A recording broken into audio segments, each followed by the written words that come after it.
दोनही महायुतीचे शिलेदार हे आज विराजमान झालेत आणि एक या महानगरपालिकेला लोकाभिमुख आणि पारदर्शी प्रशासन देण्याच्या बद्दल मी आणि शिंदे साहेबांनी जी लोकांना मतं मागितली होती आणि मुंबईच्या जनतेने जो प्रतिसाद दिला होता त्या प्रतिसादाला अनुरूप अशा प्रकारचं आज या ठिकाणी पदारोहण होत आहे। मी विशेषतः महापौर सौ रितू तावडे यांचं अभिनंदन करतो। एक अनुभवी आणि अस्सल मराठी चेहरा म्हणून त्यांच्याकडे बघितलं जातंय।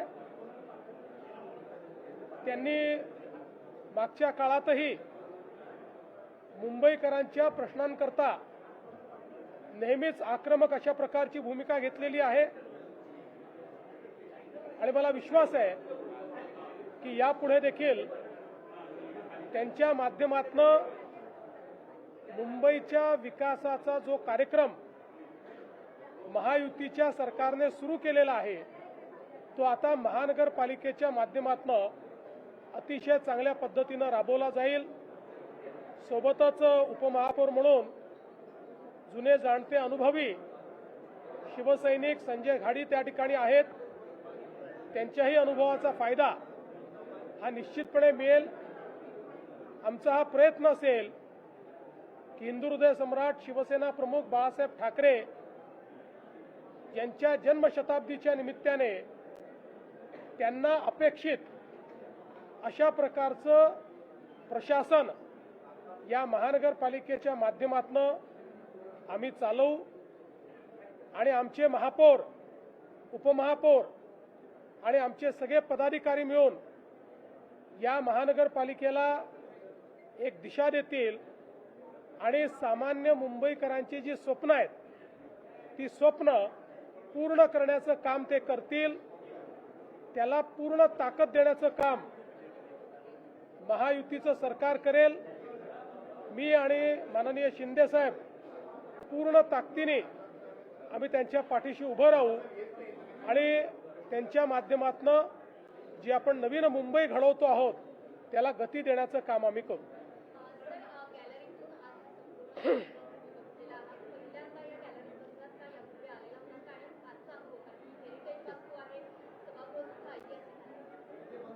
या गॅलरीमध्ये मी पहिल्यांदाच बसलो। यापूर्वी एका कार्यक्रमाकरता या सभागृहात बसलो होतो पण गॅलरीमध्ये कधी बसलो नव्हतो आणि अशा प्रकारे सभागृहाचं कामकाज देखील मी पहिल्यांदाच बघितलेलं आहे आणि मला अतिशय समाधान आहे की अशा पद्धतीनं या ऐतिहासिक वास्तूमध्ये ज्याला आपण सांगितलं की हेरिटेज अशा प्रकारची प्रॉपर्टी आहे त्या ठिकाणी अशा एका महत्त्वाच्या सोहळ्याचं साक्षीदार होणं हे देखील मला असं वाटतं अतिशय महत्त्वाचं आहे। सर, तुम्ही ज्या प्रमाणे आव्हान केलं होतं ट्रिपल इंजिन सरकार असावं, आता हे तिसरं इंजिन तुमच्यासोबत जोडलं गेलेलं आहे, काय बदल दिसू शकतो मुंबईकरांना आणि अपेक्षा वाढतील का मुंबईकरांच्या? शेवटी पहिली गोष्ट तर आपण सगळ्यांनी लक्षात घेतली पाहिजे की महानगरपालिका ही लोकशाहीचं एक महत्त्वाचं अंग आहे आणि सुप्रीम कोर्टाच्या ऑर्डरमुळे तिथे प्रशासक होते पण प्रशासकाचं राज्य हे लोकशाहीला अपेक्षित नाही आहे। लोकप्रतिनिधींचं राज्य हे लोकशाहीला अपेक्षित आहे आणि ते राज्य पुन्हा एकदा प्रस्थापित झालेलं आहे।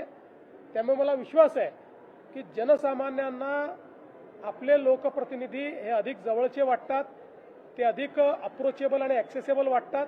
तो परिणाम मुंबईमध्ये दिसून पडेल।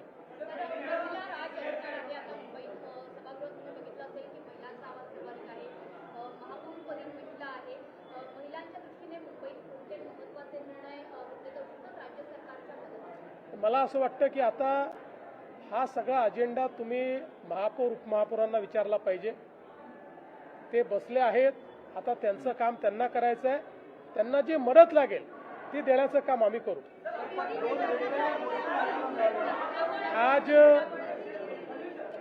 आज बहुत हर्ष की बात है कि मुंबई महानगर पालिका में हमारी भारतीय जनता पार्टी शिवसेना महायुति की महापौर श्रीमती रीतू तावड़े, इनका निर्विरोध चुनाव हुआ है और साथ ही में उपमहापौर के तौर पर हमारे महायुति के संजय घाड़ी, इनका चुनाव हुआ है। मैं दोनों को बहुत बहुत बधाई देना चाहता हूं। विशेष रूप से हम लोगों ने जनता को जो वादे किए थे, उन वादों को पूरा करने का काम अब ये महानगर पालिका करेगी। श्रीमती रीतू तावड़े एक अनुभवी इस प्रकार की नगर सेविका है। उन्होंने पिछले समय भी बहुत जनताभिमुख इस प्रकार का कार्य किया है। उनको महानगर पालिका के प्रशासन की भी समझ है, जनता की नब्ज को भी वो जानती है। इसलिए मुझे पूर्ण विश्वास है कि महानगर पालिका को वह अच्छा नेतृत्व देंगी और महापौर के रूप में जो आम मुंबईकर है उसके सपनों को वो पूरा करेगी। संजय घाड़ी उपमहापौर के रूप में जो चुने गए हैं, एक अनुभवी इस प्रकार के शिव सैनिक है और मेरा विश्वास है कि वे भी पूरी ताकत के साथ इस प्रशासन को चलाने में मदद करेंगे। हमारा प्रयास ये होगा कि ये साल हिंदू हृदय सम्राट शिवसेना प्रमुख बाला साहेब ठाकरे जी के जन्म शताब्दी का साल है, इसलिए उनके सपनों को पूरा करने का प्रयास हमारी महानगर पालिका के माध्यम से होगा और साथ साथ समूचे देश में प्रधानमंत्री मोदी जी ने जिस प्रकार से जन जन के लिए विकास का कार्य किया है, गरीब मध्यम वर्गीय सभी तक जो विकास पहुंचाया है, उसी विकास को आम मुंबईकर तक पहुंचाने का काम हमारी महानगर पालिका करेगी। ये मुझे पूर्ण विश्वास है। मैं और एकनाथ शिंदे जी पूरी ताकत के साथ इस महानगर पालिका को मदद करेंगे।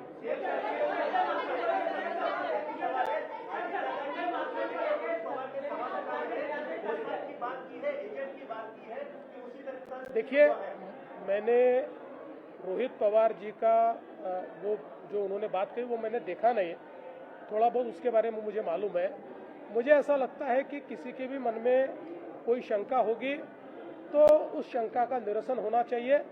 इस दृष्टि से भारत के कानून में जिस प्रकार के जांच एजेंसियां हमारे पास उपलब्ध है और ऐसे मामलों में जिस प्रकार की जांच अपेक्षित है, वो सारी जांच शुरू हो चुकी है। मुझे ऐसा लगता है कि इसमें सबसे महत्वपूर्ण होती है जो डीजी सेफ्टी, उनकी जो जांच होती है वो सबसे महत्वपूर्ण होती है। वो भी जांच चल रही है, ब्लैक बॉक्स भी मिला हुआ है। तो मुझे ऐसा लगता है कि हमने इस जांच को समाप्त होने का इंतजार करना चाहिए, लेकिन किसी के भी मन में कोई शंका होगी तो उस शंका का भी निरसन होना चाहिए। मैं तो स्पष्ट रूप से कहना चाहता हूं कि सबसे पहले केंद्र सरकार को मैंने ही चिट्ठी लिखी थी कि इस प्रकार का ये जो एक एक्सीडेंट हुआ है, इसकी पूर्ण रूप से जांच होनी चाहिए, क्योंकि आगे में अगर इसमें क्या क्या गलतियां हुई है ये समझ में आएगा, तभी हम लोग हमारे आसमान को और हमारे एविएशन को सेफ रख पाएंगे और केवल नेता ही नहीं, आम जनता को भी हम लोग सेफ रख पाएंगे।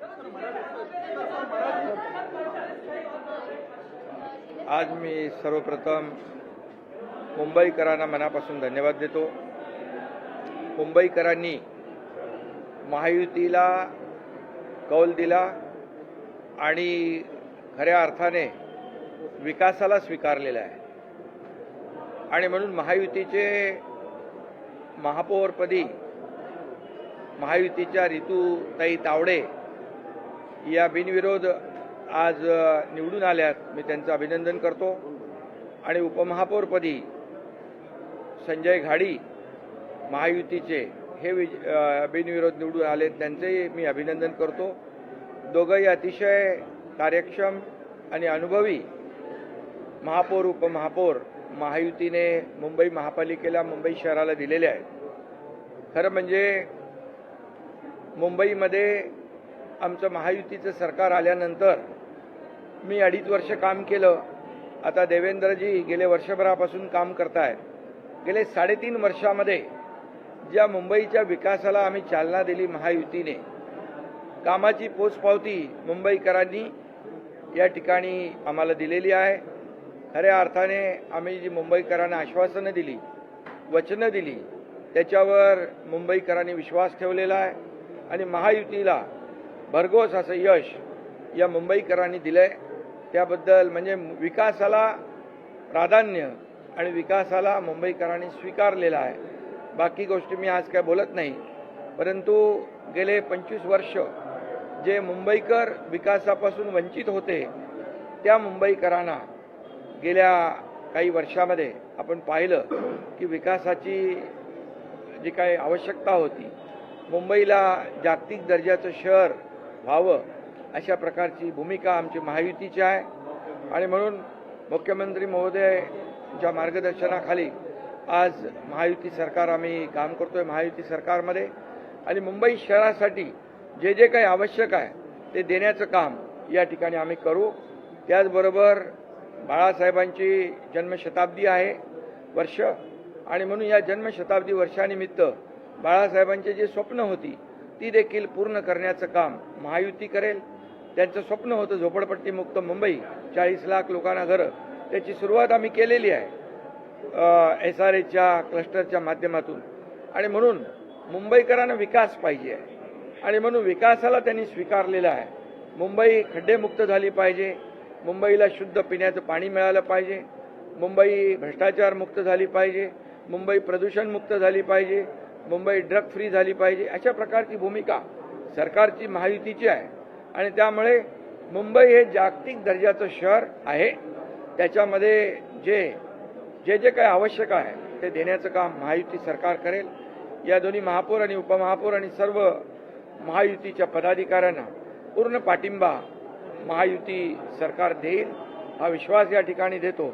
आणि त्याचबरोबर देशाचे प्रधानमंत्री नरेंद्र मोदीजी यांनी मुंबईला ग्लोबल फिनटेक कॅपिटल करायचं अशा प्रकारचं जे स्वप्न पाहिलेलं आहे. कारण ज्या वेळेस मुंबईला प्रधानमंत्री महोदय उद्घाटनाला येतात त्या वेळेस त्यांना अपेक्षित असलेली मुंबई, बाळासाहेबांना अपेक्षित असलेली मुंबई या ठिकाणी देण्याचं काम महायुती करेल असा विश्वास या ठिकाणी देतो. आणि पुन्हा एकदा मी महायुतीच्या सर्व कार्यकर्त्यांचं मनापासून अभिनंदन करतो की त्यांनी मेहनत घेऊन महायुतीचे नगरसेवक निवडून आणले, महायुतीला मोठा विजय मिळाला. आणि म्हणून मुंबईकरांना पुन्हा एकदा मनापासून मी खूप खूप धन्यवाद देतो.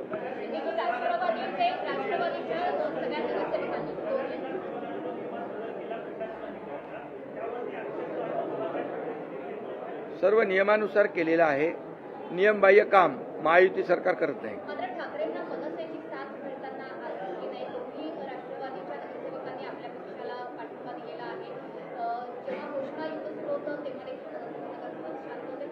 विकासाला पाठिंबा त्यांनी दिलेला आहे आणि त्यांना विश्वास आहे की महायुती सरकार गेले 3.5 वर्षामध्ये जे काम करते आहे आणि त्या कामावर त्यांनी विश्वास दाखवला आहे. त्यांना विकास पाहिजे, ते सोबत येत आहेत.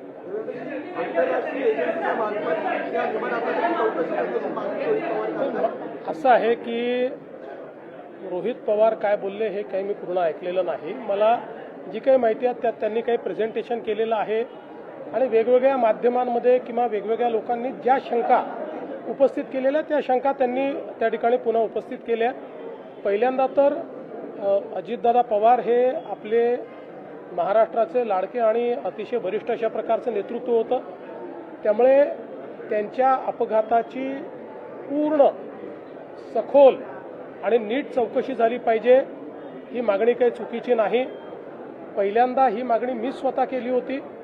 आपल्याला कल्पना असेल तर मी केंद्र सरकारला पत्र लिहून या अपघाताची योग्य प्रकारे चौकशी करावी असं सांगितलं होतं. त्याच्यावर केंद्रीय नागरी उड्डाण मंत्र्यांनी विशेष चौकशी गठीत करून त्या संदर्भातलं पत्र देखील मला पाठवलेलं आहे.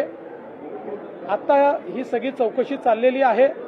मुळातच मला एक गोष्ट अशी वाटते की या संदर्भात जी काही चौकशी चालली आहे ती पूर्ण न होता आपण जर तर्कवितर्क केले तर त्यातनं लोकांच्या मनामध्ये वेगवेगळे कन्फ्युजन्स तयार होतात.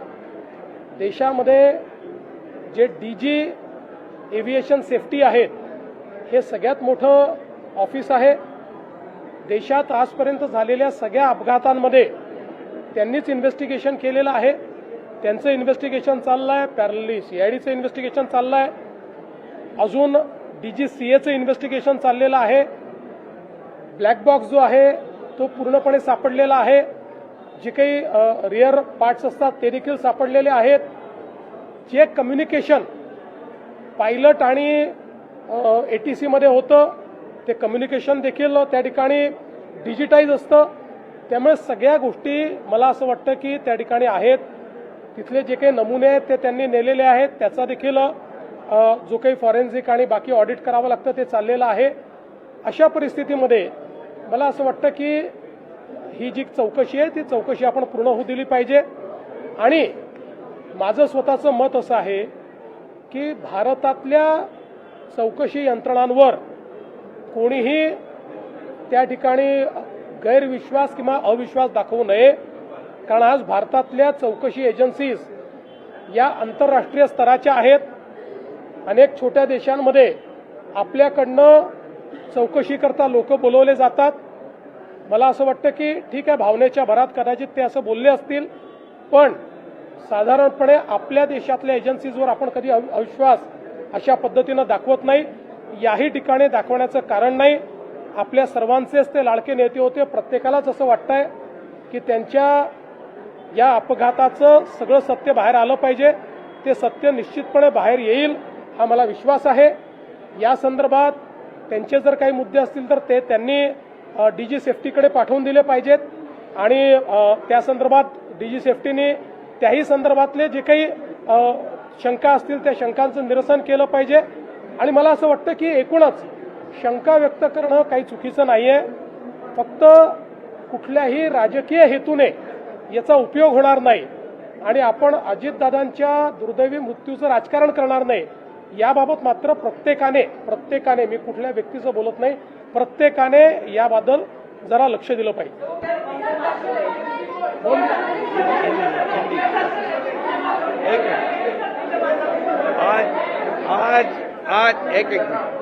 आज बहुत ही खुशी की बात है. हमारे महायुति के लिए खुशी का दिन है कि आज मुंबई वासियों ने महायुति को आज बहुमत दिया है और महायुति का महापौर और महायुति का उपमहापौर, महायुति के महापौर हमारी रितुबेन तावड़े और महायुति के उपमहापौर संजय घाड़ी, ये दोनों आज निर्विरोध यहाँ पर चुनकर आए हैं. मैं उनका अभिनंदन करता हूँ. मुंबई वासियों को भी बहुत बहुत धन्यवाद देता हूँ कि उन्होंने महायुति पर विश्वास रखा है, विकास को चुना है और विकास को स्वीकारा है. हमारे 3.5 सालों के कामों का उन्होंने इस चुनाव में हमें जीत के रूप में मुंबई वासियों ने महायुति को चुनकर दिया है. इसलिए मैं मुंबई वासियों को धन्यवाद देता हूँ. हिंदू हृदय सम्राट बाला साहेब ठाकरे जी की जन्म शताब्दी वर्ष है और इस वर्ष के औचित्य पर उनके जो सपने हैं, मुंबई को विकसित करना, मुंबई को साफ सुथरे रास्ते देना, मुंबई झोपड़पट्टी मुक्त करना, प्रदूषण मुक्त करना, भ्रष्टाचार मुक्त करना, गड्ढों से मुक्त करना, ये सब काम महायुति करेगी. और हमारे देश के आदरणीय प्रधानमंत्री नरेंद्र मोदी जी का भी सपना है कि मुंबई वर्ल्ड क्लास होनी चाहिए. जागतिक दर्जा मुंबई को प्राप्त है और मुंबई फिनटेक कैपिटल होनी चाहिए. मुंबई पूरे दुनिया के लोग यहाँ आते हैं, उनको वैसी सुविधा मिलनी चाहिए. ये देने का काम ये महापालिका को, ये महापौर उपमहापौर पूरे उनके सहयोगी लोगों को, देवेंद्र जी मुख्यमंत्री और मैं खुद, हम महायुति पूरी तरह उनको सपोर्ट करेंगे, विकास को आगे बढ़ाएंगे और मुंबई को और 4 चांद लगाएंगे.